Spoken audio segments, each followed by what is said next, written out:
Bloque número 6, física nuclear. Bien, vamos a empezar haciendo un repaso a la estructura y las propiedades del núcleo atómico.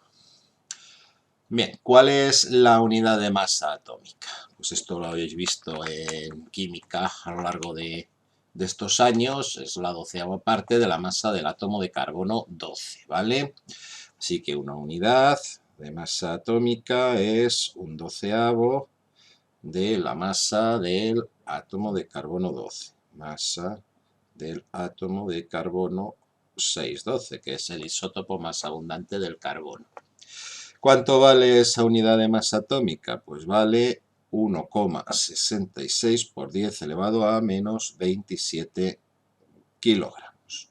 Así que esto es la unidad de masa atómica. ¿Qué partículas constituyen el átomo, no? Pues tenemos un núcleo, en el núcleo hay protones y neutrones,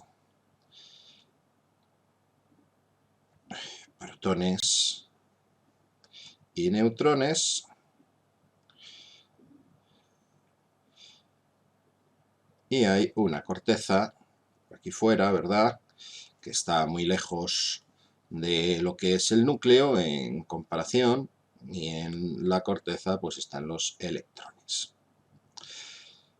Bien, pues ese es el modelo que tenemos de un átomo, ¿no? Luego el cómo están los electrones pues da origen a diferentes modelos que van desde el átomo de Rutherford al átomo de Bohr y bueno, pues lo que actualmente se entiende en mecánica cuántica, ¿no? ¿Cuáles son las abreviaturas que se suelen usar? Pues para electrones E-, para protones P+, y para neutrones N sin nada. Los protones y los neutrones están en el núcleo, el neutrón no tiene carga, la masa es 1,006 unidades de masa atómica. Así que la masa del neutrón, 1,006 unidades de masa atómica. Y la del protón es un pelín mayor, 1,007 unidades de masa atómica. La masa del electrón es aproximadamente la masa del protón, 1,007 unidades de masa atómica partido por 1840. Es decir, casi 2000 veces más pequeña que la masa del protón o que la masa del neutrón, ya que la masa del protón y la del neutrón son casi iguales, ¿no? Vale, pues ¿esto qué significa? Pues significa que casi toda la masa del átomo está en el núcleo del átomo. El número de protones de un átomo se conoce como número atómico, Z, número atómico. El número de neutrones le solemos representar por N, número de neutrones. Esto no tiene nombre, número de neutrones. Yo lo llamo a veces número neutrónico, pero creo que es un invento mío, ¿verdad? Y por otra parte tenemos el número másico, que es A, número másico. El número atómico es el número de protones, ¿vale? Número de protones. El número másico es el número de nucleones. Número de nucleones, es decir, de partículas que viven en el núcleo atómico. Como en el núcleo atómico viven los protones y los neutrones, pues hay una relación muy sencilla que me dice que A es Z más N. Los átomos normalmente se representan de esta forma. El símbolo del átomo, aquí abajo se suele escribir Z, abajo a la izquierda, en pequeñito. Arriba a la izquierda se escribe el número másico. Y aquí, en caso de necesidad, se escribe la carga. Si el número de protones y de electrones no es igual, pues ahí habría que poner una carga. Si el número de protones es más grande que el de electrones, pues será una carga positiva, y si el número de electrones es más grande que el de protones, pues será una carga negativa. Átomos del mismo elemento se llaman isótopos, átomos distintos del mismo elemento se llaman isótopos y se diferencian por el número de neutrones. Es decir, un elemento viene caracterizado, se caracteriza por el valor de Z, por Z. Todos los átomos de oxígeno tienen 8 protones en el núcleo. Todos los átomos de hidrógeno tienen un protón en el núcleo. Todos los átomos de helio tienen 2 protones en el núcleo.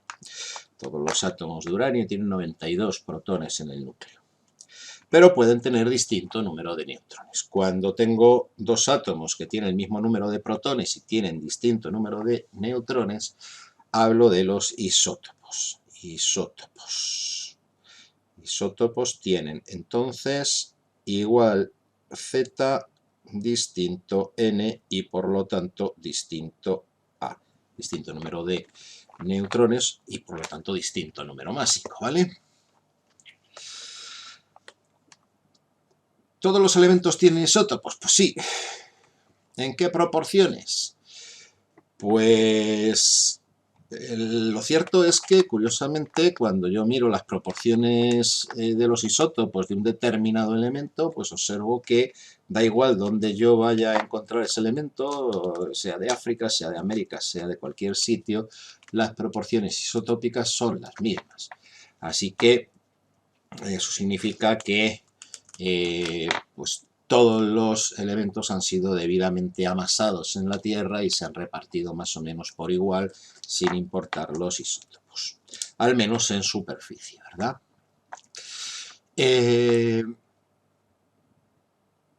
La masa atómica de un elemento, por lo tanto, no va a ser un número entero, porque se obtiene calculando el valor medio ponderado de las masas de los diferentes isótopos. ¿Cómo se hace eso?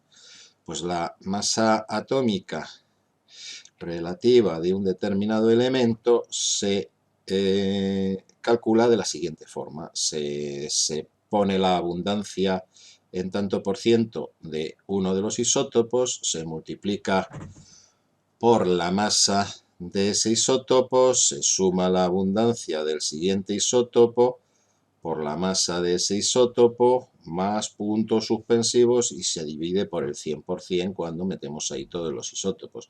Abundancia del isótopo 1 por la masa del isótopo 1, abundancia del isótopo 2 por la masa del isótopo 2 y así sucesivamente, ¿verdad?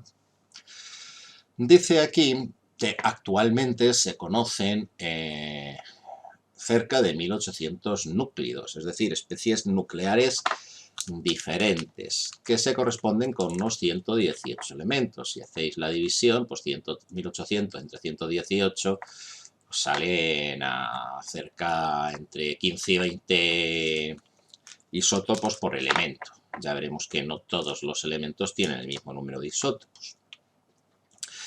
Los átomos que tienen el mismo número de nucleones, pero distinto número de protones, son isóbaros. O sea, son elementos que pesan lo mismo, ¿no? Su núcleo pesa lo mismo, ya que la masa de los protones y los neutrones eran prácticamente iguales, isóbaros. Y los que tienen el mismo número de neutrones, pero diferente número de protones, son isótonos. Pero bueno, a nosotros en realidad lo que más nos interesan son los isótopos, no los isóbaros ni los isótonos. Aquí tenemos la tabla periódica petable, es la que a mí más me gusta de las que he encontrado por ahí, buscando por internet, y bueno, entre otras muchas cosas, pues tiene aquí los isótopos de los distintos elementos. Aquí tenemos el hidrógeno, cuando hacemos clic en él vemos que se despliegan todos los isótopos del hidrógeno. Bueno, todos no, los más frecuentes, ¿no? Ahora hablaremos de eso. Tengo aquí el hidrógeno 1,1, el hidrógeno 1,2, el hidrógeno 1,3, o muchas veces se dice simplemente hidrógeno 1, hidrógeno 2, hidrógeno 3. El hidrógeno 1 pues tiene solo un protón en el núcleo, el hidrógeno 2 tiene un protón y un neutrón, y el hidrógeno 3 pues tiene un protón y 2 neutrones. El hidrógeno 2 tiene un nombre propio, deuterio, el hidrógeno 3 tiene nombre propio también, tritio, son de los pocos isótopos que tienen nombre separado del nombre del elemento. ¿Qué características me cuenta aquí? El nombre del elemento, la masa en unidades de masa atómica, fijaos que la masa es prácticamente la masa del protón, más una pequeña cantidad que es la masa del electrón que la acompaña, ¿verdad? Luego tenemos la energía de enlace, que es la energía necesaria para separar todos los nucleones que hay en un átomo. En el caso del átomo de hidrógeno, pues como solo tengo un nucleón, pues eso es cero, ¿verdad? En el caso del hidrógeno, pues ya sí tendría que separar el protón y el neutrón y eso implica un gasto de energía, que lo tengo aquí. Y en el caso del hidrógeno 3, pues tengo que separar más partículas y el gasto energético pues es mayor, ¿no? Luego tendría la abundancia, fijaos que la abundancia del hidrógeno 1 es prácticamente todo el hidrógeno que existe, un 99,9885, estamos dando 4 cifras decimales, cifras significativas. En caso del hidrógeno 2, pues la diferencia, ¿no? 0,0115%, y del hidrógeno 3 hay tan poquito que no llega ni a un 0,0001%, que sería lo mínimo que aquí podría aparecer. Así que el cero no es que no exista, sino que hay muy poquito, ¿no? Menos que esas cantidades que me están diciendo aquí, con un límite de un 1 por millón, ¿no? Una partícula por millón. La vida media, bueno, si aquí me dice si el elemento es estable, pues me dice que es estable, y si el elemento es inestable, como este de aquí, es un elemento radiactivo, pues me dice que la vida media es 12,32 años. El significado de eso, pues es que si yo tengo 100 gramos de hidrógeno 3 y la vida media es 12,32 años, pues dentro de 12,32 años me quedaría solo la mitad, me quedaría 50 gramos de hidrógeno 3. Bien, vamos entonces a ver cuántos isótopos tienen estos señores, ¿no? Pues, el litio, por ejemplo, pues el litio tiene 2 isótopos, menos. El boro, pues 2 también. El nitrógeno tiene 3, el oxígeno tiene 3. El hierro, pues el hierro tiene unos cuantos más, 1, 2, 3, 4, 5, 6, 7 isótopos, ¿verdad? Así que, bueno, pues vemos que no hay una norma que me diga cuántos isótopos tiene cada elemento. El wolframio o el tántalo, ahí tenemos el wolframio, el renio, el osmio, tiene más, el iridio. Bueno, fijaos que tengo aquí marcada una casillita que pone seleccionados, ¿vale? ¿Qué significa eso? Que solo he puesto los isótopos más estables dentro de los isótopos que hay, pero hay muchos más. Si yo selecciono el hidrógeno, que tenía 3, y le digo que quiero que me enseñe todos los isótopos que se conocen del hidrógeno, aunque sean muy poco estables, pues veo que ya me salen unos cuantos más. Si le doy al cromo, pues eso, la lista llega hasta el infinito y más allá, ¿verdad? Es decir, hay muchísimos isótopos. Si este platino que tengo ahí, que no voy a contar los que hay porque hay tantos que me aburriría, ¿no? Pues le pongo que ponga solo los más estables, pues veo que se reduce a una cantidad bastante más limitada de isótopos. Bueno, pues aquí tenéis un pequeño ejercicio, vamos a verlo. Pasamos página, ¿verdad? Y ponemos aquí ejercicio número 1, ejercicio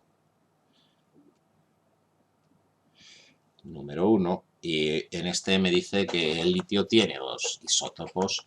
El isótopo de litio 3,6, que tiene una masa de 6,015 unidades de masa atómica y una abundancia del X%, bueno, vamos a aplicar la fórmula, ¿no?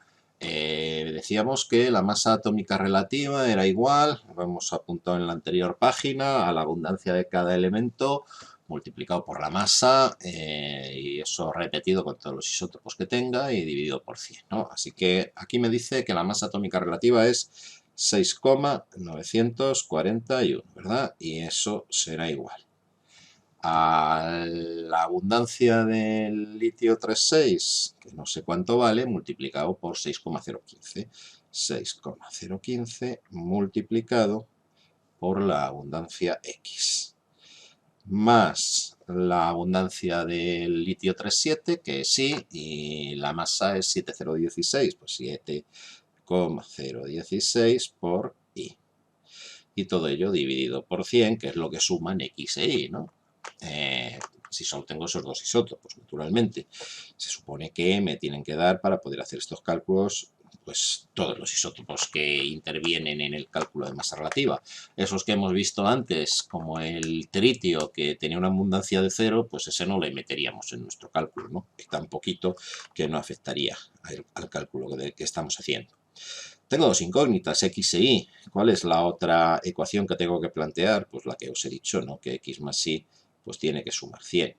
Así que tengo este sistema de dos ecuaciones con dos incógnitas y, bueno, pues como siempre tengo aquí a Wiris para echarme una mano y no tener que hacer todo esto a mano, pero bueno, vosotros veréis que resolver esto pues no tiene mucho misterio, ¿no?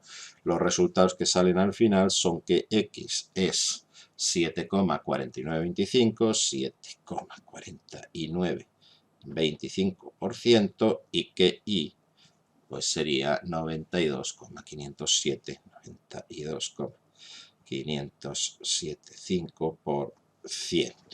Si sumáis las dos cantidades, pues veréis que os sale 100. Vale, pues quitamos Wiris y seguimos con lo que estamos viendo. Bien, ya hemos visto entonces qué partículas hay en el núcleo, ¿no? Y hemos visto que un elemento puede tener distintos isótopos. Y hemos visto cómo podemos calcular la masa atómica relativa. Pero vamos a seguir avanzando. ¿Qué forma tiene un núcleo? Bueno, pues la forma de los núcleos más o menos viene a ser esférica en general, ¿no? Forma esférica. Los elementos que tienen un número de nucleones muy grande pueden tener una forma que se asemeje más bien a un elipsoide de revolución, pues como una sandía, ¿verdad? De esta de velada. Dice, incluso en esos casos el eje mayor no es más de un 20% superior al eje menor. Así que para hacer los cálculos que vamos a hacer nosotros vamos a suponer la forma esférica, ¿vale? Tampoco cometeríamos un error excesivo.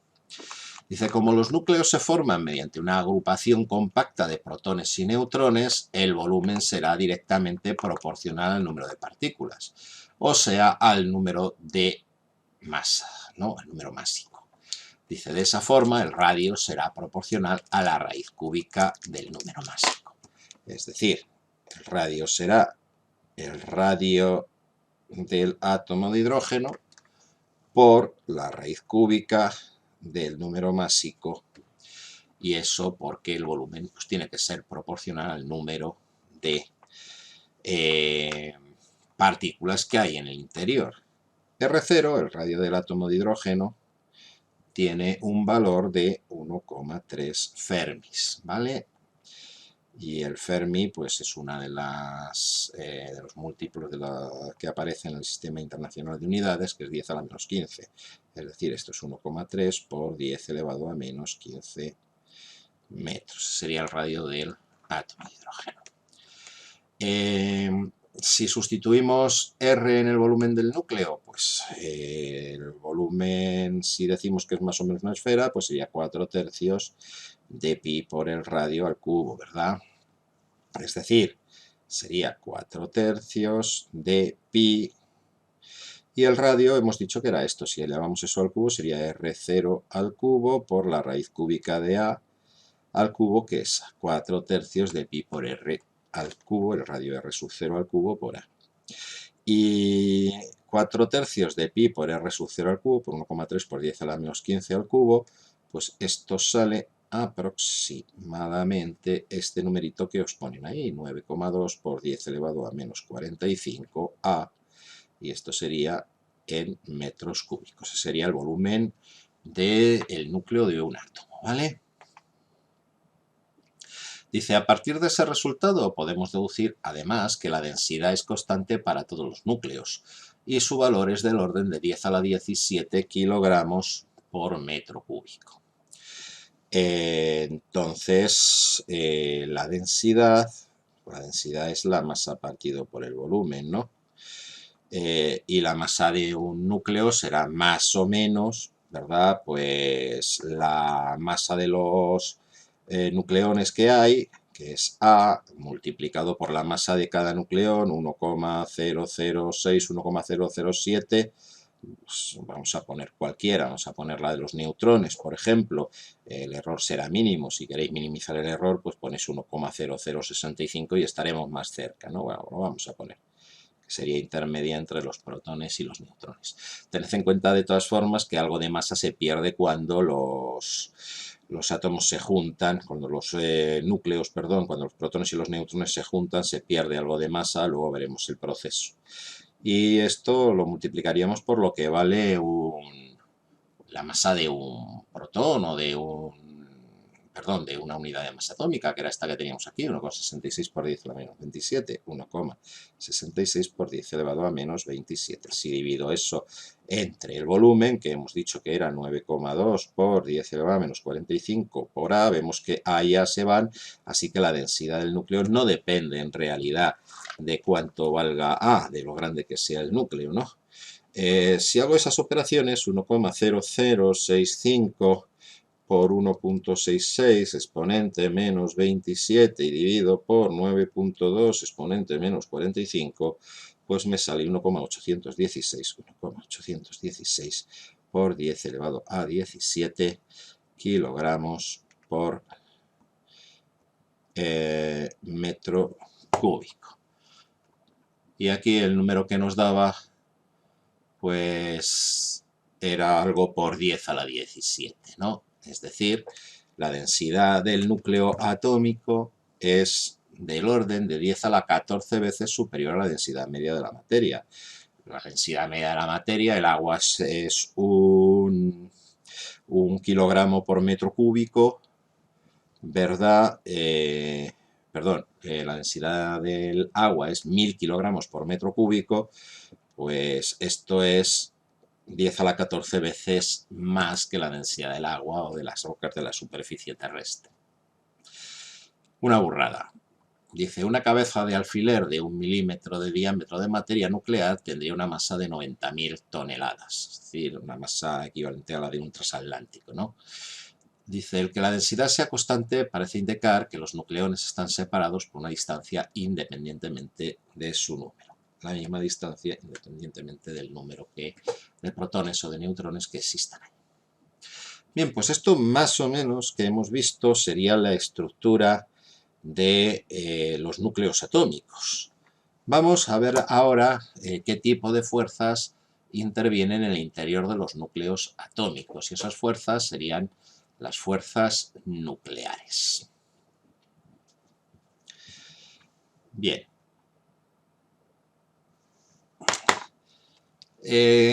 Buena parte de los núcleos que nosotros conocemos son núcleos estables. Eso quiere decir que en el interior de los núcleos tienen que actuar unas fuerzas que obviamente no pueden corresponderse con las fuerzas gravitatorias, porque la atracción entre dos protones, por muy cerquita que estén, es mínima, porque las masas son muy pequeñas, y tampoco las podemos relacionar con las fuerzas electromagnéticas. Si solo existiesen fuerzas gravitatorias, que son mucho más pequeñas que las electromagnéticas, y fuerzas electromagnéticas, los núcleos no podrían nunca ser estables, porque en un núcleo tengo protones y neutrones, y obviamente los protones se repelen entre sí. Entonces cualquier núcleo, si solo hubiese fuerzas gravitatorias y eléctricas, electromagnéticas, se desharía inmediatamente. En cuanto hubiera dos protones, aquello explotaría. Bien, eso no pasa, así que si no pasa, tiene que haber alguna fuerza que compense la repulsión eléctrica, ¿verdad? Esas son las fuerzas nucleares, que son fuerzas de corto alcance, solo se manifiestan a distancias del orden de 10 a la menos 15 metros, es decir, a distancias muy pequeñitas. Dice aquí que el radio de acción de las fuerzas nucleares va desde 1,5 por 10 a la menos 15 hasta 2,2 por 10 a la menos 15 metros. O sea que las distancias son muy, muy pequeñas. Las fuerzas nucleares las propuso Yukawa, un científico japonés, en 1935, y no son fuerzas centrales, ¿vale? No son fuerzas centrales como eran la fuerza gravitatoria o la fuerza de atracción electrostática, ¿vale? Recordad que la fuerza magnética tampoco era central. Dice, dos de las características importantes de las fuerzas nucleares, aparte de su corto alcance, son la saturación y la independencia de carga. ¿Qué significa eso? ¿Qué es la saturación y qué es la independencia de carga? Bueno, pues lo primero es que las fuerzas nucleares son de corto alcance y tienen una propiedad que es la propiedad de la saturación, ya que solo se presentan entre un nucleón y los vecinos más próximos, no con los demás nucleones. Es decir, yo tengo un núcleo y aquí tengo partículas, más protones o neutrones, no voy a distinguir entre ellos. Las fuerzas nucleares se manifiestan entre estos, entre estos, entre estos dos, entre estos dos, entre estos dos, entre estos dos, entre estos, entre estos dos, entre estos dos, es decir, entre todos los nucleones con los más próximos. Pero fijaos en estos otros nucleones que estoy dibujando ahora si el núcleo es un poco más grande, ¿vale? Bueno, pues ahora el núcleo central que yo tenía aquí, este núcleo central que voy a remarcar, si bien interactúa con este de aquí, no interactúa con este de aquí porque está demasiado lejos, así que este no llega a la fuerza tan lejos, solo llega a los que están más próximos. Eso es lo de la saturación, es decir, solo actúa con los nucleones que tiene más cerca, no con los que están un poquito más separados. Dice, si cada nucleón interactuara con todos los restantes y no solo con los pocos de su alrededor, la energía de enlace por cada nucleón aumentaría con el número de nucleones y eso no ocurre. De hecho, lo que ocurre es que cuando el núcleo es demasiado grande, pues el núcleo suele empezar a manifestar inestabilidades. Cuando tengo un núcleo con muchas capas, voy a volver a poner el color azul, ¿no? Cuando tengo un núcleo con muchas capas, resulta que al final la fuerza de repulsión eléctrica entre las cargas positivas que hay aquí en el núcleo terminan ganando a las fuerzas de atracción de las fuerzas nucleares, ya que las fuerzas nucleares solo actúan a corta distancia y a larga distancia pues terminan ganando las fuerzas de repulsión electromagnética, y eso es lo que hace que los núcleos puedan llegar a ser inestables para determinados valores del valor del número másico y de la relación número de protones, número de neutrones. Así que saturación. Solo llegamos a la parte más próxima, a los núcleos, a los nucleones más próximos a los que tenemos. Entonces este engancha a este a su vez enganchará al siguiente, es decir, sí que actúa la fuerza entre estos dos, pero no entre el que está aquí dentro y el que está más fuera. La otra es la independencia de carga. Las fuerzas nucleares no dependen de si tengo un protón o de si tengo un neutrón. Es decir, son iguales entre dos protones que entre dos neutrones o entre un protón y un neutrón. Así que eso es otra propiedad importante. La interacción entre las partículas se produce mediante el intercambio de una partícula que es el mesón. Esto es algo que suelen hacer las fuerzas cuando aparecen en los campos, las interacciones se producen mediante intercambio de partículas. En el caso de las fuerzas electromagnéticas son fotones lo que se intercambia, en el caso de las fuerzas nucleares pues son mesones, en el caso de las fuerzas gravitatorias son gravitones, en fin. Pasamos al siguiente apartado, energía de enlace de un núcleo. ¿Qué es eso? Dice, es la energía necesaria para desintegrar un núcleo en los nucleones que lo constituyen sin comunicarles energía cinética. Es decir, sin gastar más energía de la necesaria. La mínima energía necesaria para desintegrar un núcleo en todas las partículas que lo componen. Ya hemos visto ese concepto antes cuando se está enseñando en la tabla periódica, ¿verdad? Esa energía que hace falta para desintegrar el núcleo es la misma que se libera cuando se forma el núcleo. Es decir, si yo tengo los distintos nucleones, tengo tantos protones, tantos neutrones, los junto para formar un núcleo estable, en ese proceso se libera energía. Pues esa energía que se libera es la misma que tendría que suministrarle después para desintegrar nuevamente el núcleo. El nivel energético de los núcleos, por lo tanto, es inferior al que tienen sus constituyentes por separado, y eso es lo que hace que sean estables. Cuando los protones y los neutrones se juntan para formar un núcleo, liberan energía, porque tienen menos energía cuando están juntos que cuando están separados, y eso hace que sea estable ese núcleo. Para volver a separar las partículas me hace falta volver a darle esa energía que el núcleo emitió previamente. ¿Cuánto vale la energía de enlace nuclear? Pues son energías del orden de los megaelectronvoltios, que si comparamos con las energías asociadas a los procesos electromagnéticos, pues es del orden de 1.000.000 de veces mayor. Así que los procesos electrónicos son los que aparecen en las reacciones químicas ordinarias, así que quemar una tonelada de carbón produciría 1.000.000 de veces menos energía que producir reacciones nucleares con ese carbón si fuese posible, ¿vale? Bien, pues energía de enlace de un núcleo. Y esa energía que se desprende cuando se forma el núcleo, ¿en qué se traduce? Pues resulta que Einstein, en su teoría de la relatividad, asocia la energía con la masa y llega a la conclusión de que la energía es proporcional a la masa y a la velocidad de la luz al cuadrado. Así que si toda esa energía que se ha liberado cuando hemos unido esos nucleones en un átomo estable, la ponemos aquí, esa energía liberada será la masa que se ha perdido en el proceso por la velocidad de la luz al cuadrado, y de ahí podría sacar la masa que ha perdido ese núcleo. Así que si yo cojo la masa de un átomo grande, un átomo con muchos nucleones, y divido por el número de nucleones, veréis que no nos va a salir el 1,006 o el 1,007 ese de las masas del protón y del neutrón, va a salir un poquito menos. Dice aquí, un aumento en la energía implicará un aumento de masa. Una disminución en la energía implicará una disminución de masa. Es lo que observamos en los procesos nucleares, una disminución o un defecto de masa. En un proceso físico común nos dice esas variaciones de energía son de tal magnitud que esas variaciones de masa son inapreciables. Cuando yo enciendo una cerilla, la energía que se libera es tan pequeña que si calculase el valor de la masa que ha perdido la cerilla, pues me saldría algo totalmente inapreciable con ninguna de las básculas que existen en la actualidad, ¿no?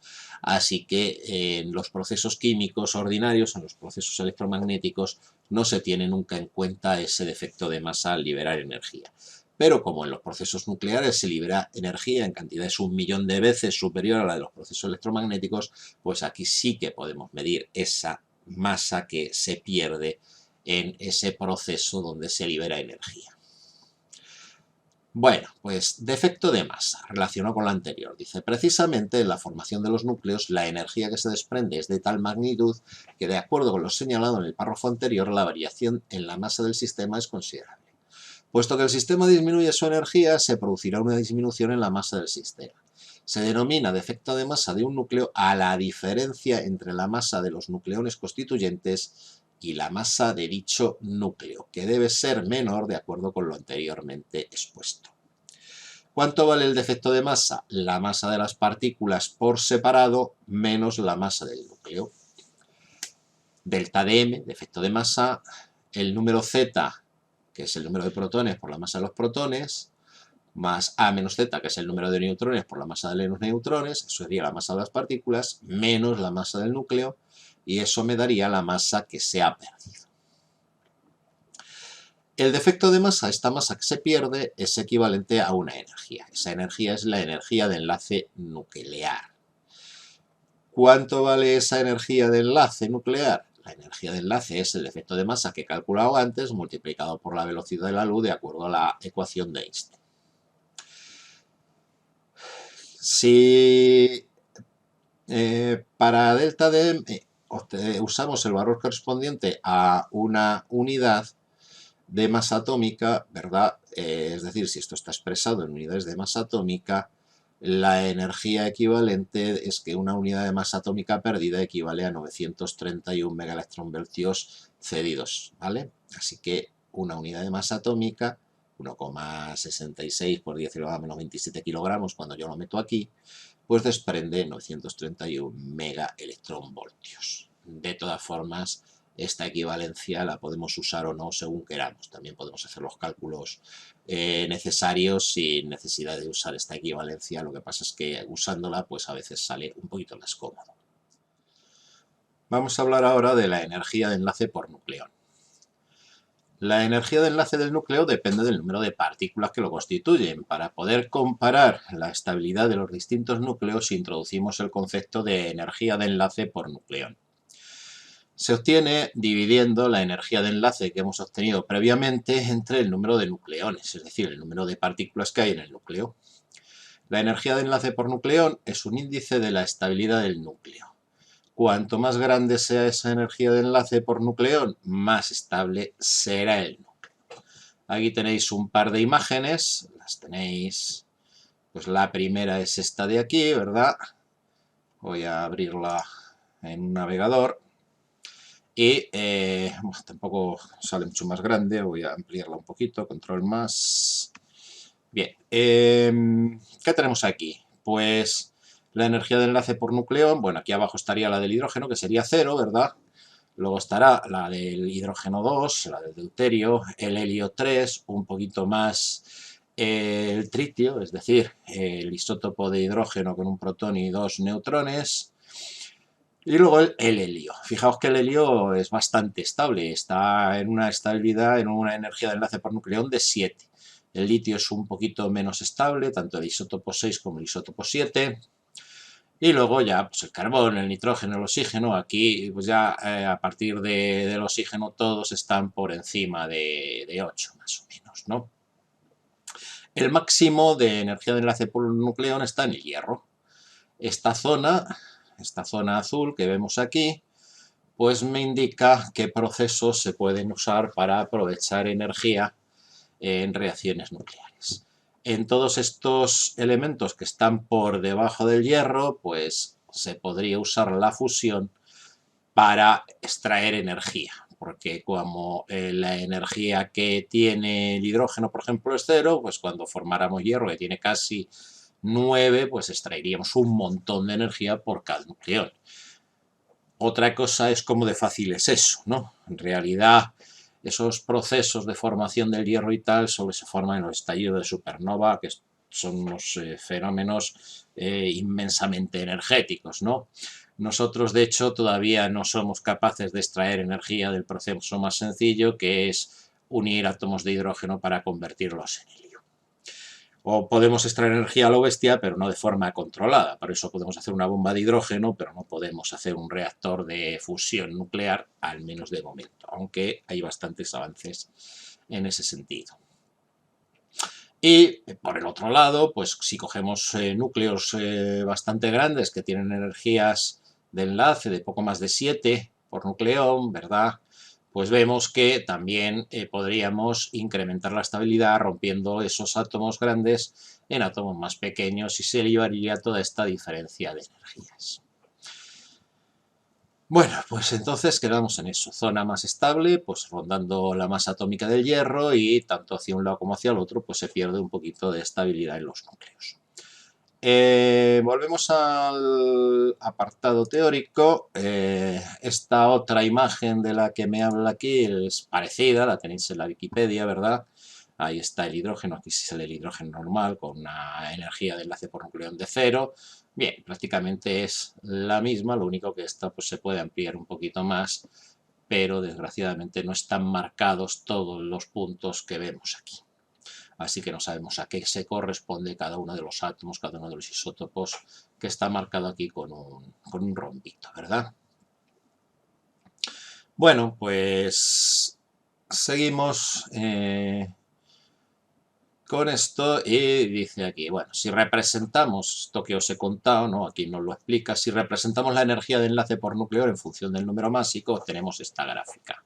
En ella se obtiene que la energía media de enlace por nucleón es de unos 8 megaelectronvoltios por núcleo, ¿no? Más o menos por aquí, rondando los 8 es donde está la mayoría de los átomos del sistema periódico.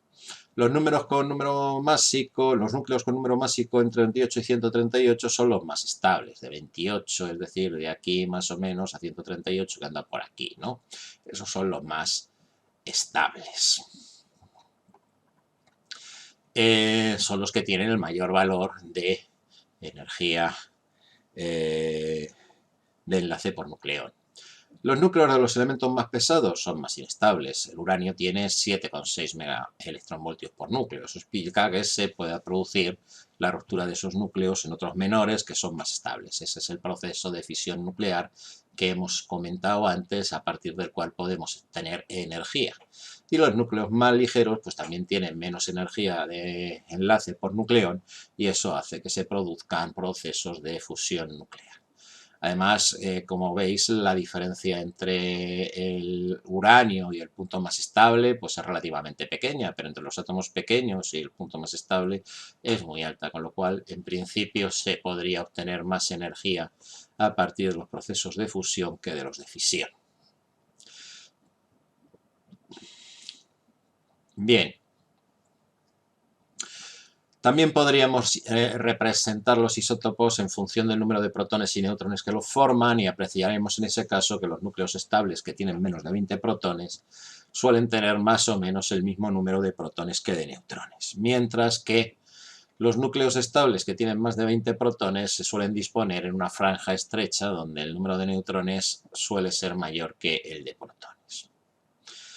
La franja de la estabilidad pues se puede alcanzar por otros isótopos inestables si eliminamos protones o absorben neutrones, y eso es lo que ocasiona que se puedan tener sustancias radiactivas que, emitiendo algún tipo de partícula, pues se conviertan en otras más estables.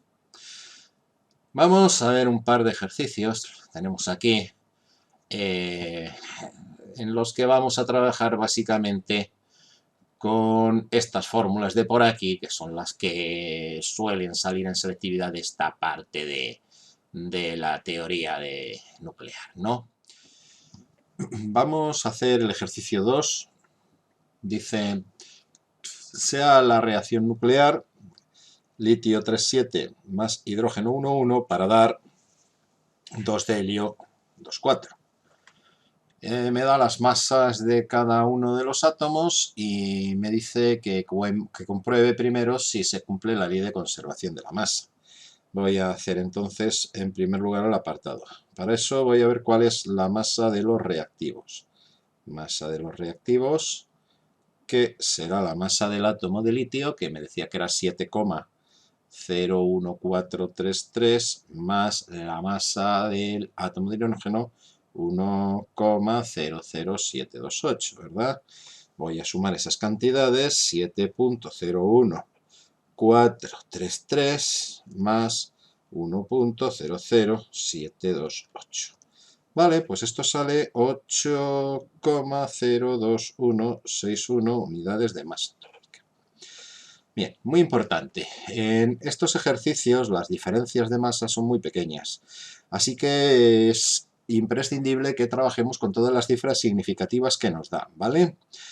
Por eso yo no puedo redondear esto y decir que 8,02161 unidades de masa atómica son 8. Si hacéis eso, no os va a salir absolutamente nada en estos cálculos. No se puede redondear en estos ejercicios, ¿vale? Bien, ¿cuál es la masa de los productos de la reacción? La masa de los productos, pues es 2 veces la masa del átomo de helio, que os decía que era 4,00151. 4,00151. Así que metemos esto aquí en la calculadora y nos sale 2 por 5, 10, por unos 2, 3, 0, 0 y 8, ¿no?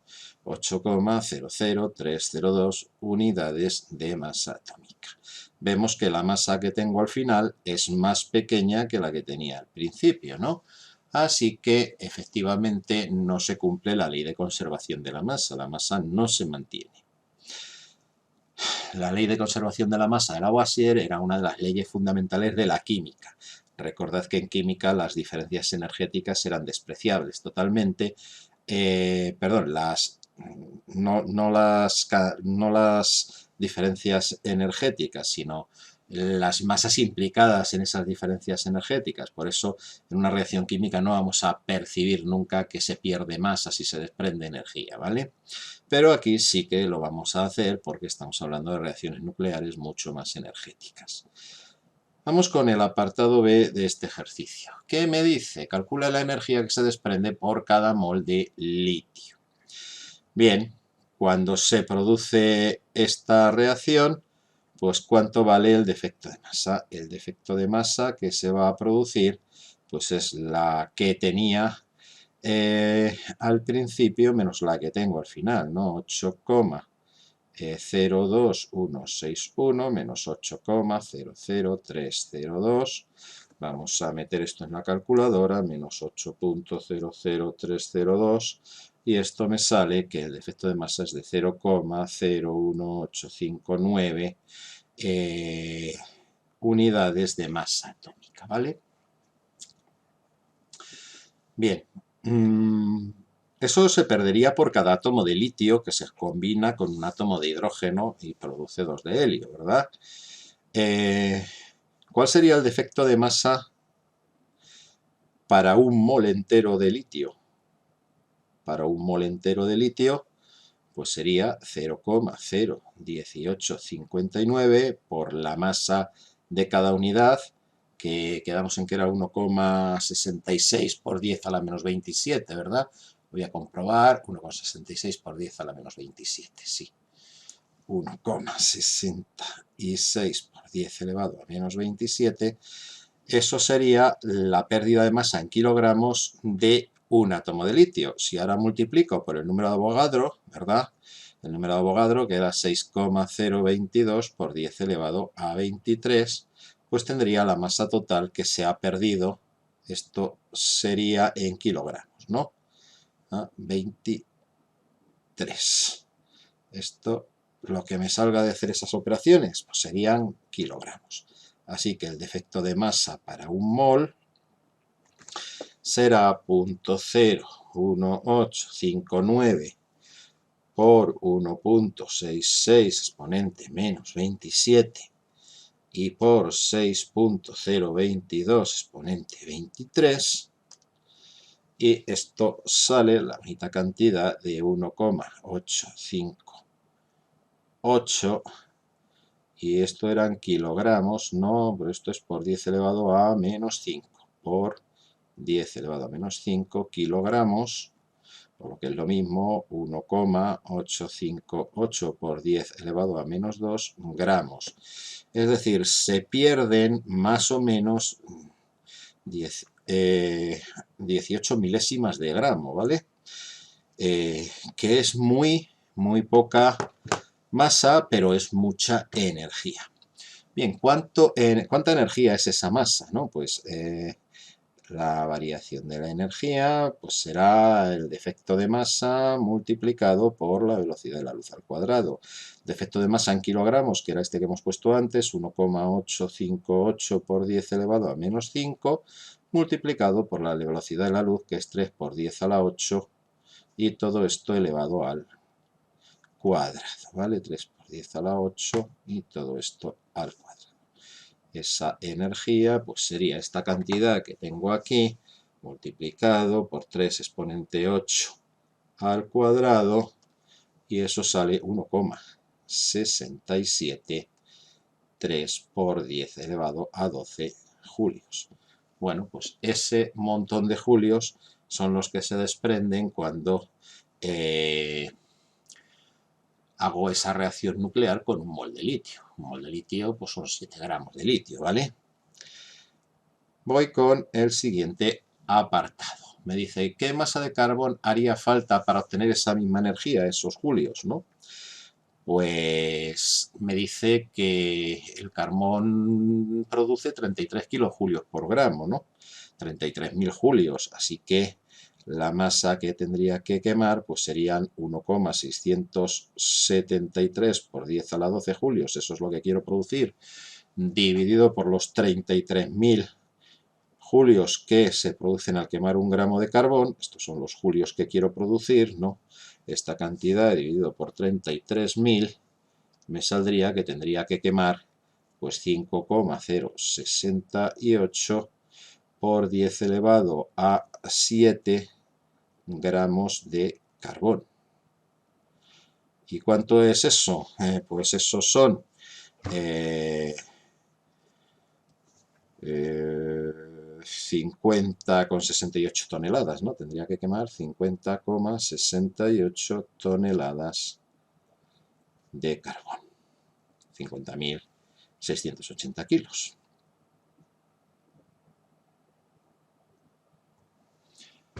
Vale, pues eso, casi 51 toneladas. Vamos con otro ejercicio que tenéis ahí. Vamos con el ejercicio número 3.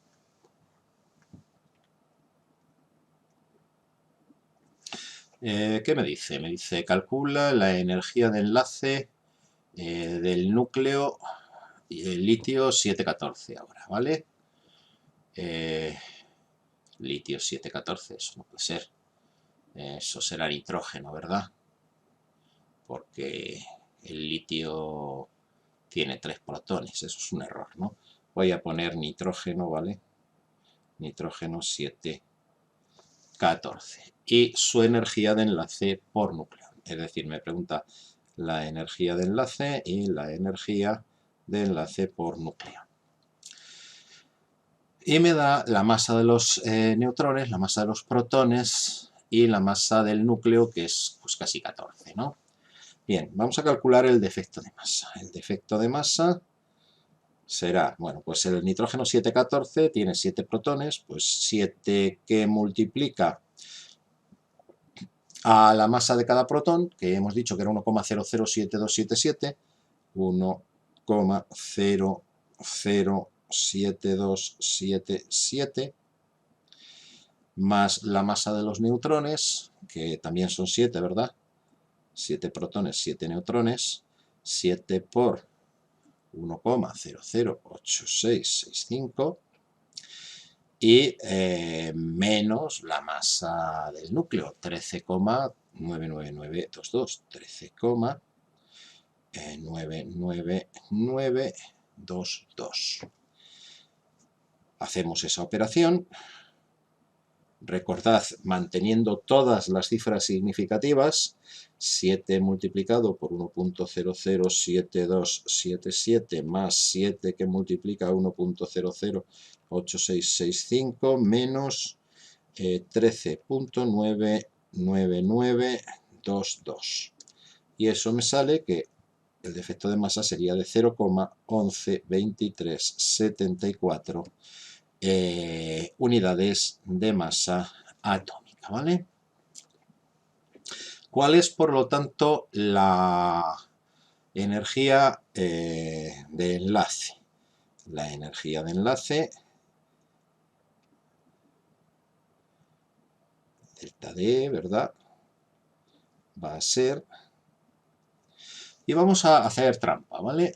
Voy a venir aquí, un poquito atrás, más atrás, más atrás, más atrás, más atrás, y voy a usar la trampita esta, ¿vale? Lo de que una unidad de masa atómica equivale a 931 megaelectronvoltios, ¿vale? ¿Cuánto sería entonces esto en megaelectronvoltios? Pues 0,11234 multiplicado por 931, por 931, por 931 me saldría 104,6, 104,6 megaelectronvoltios.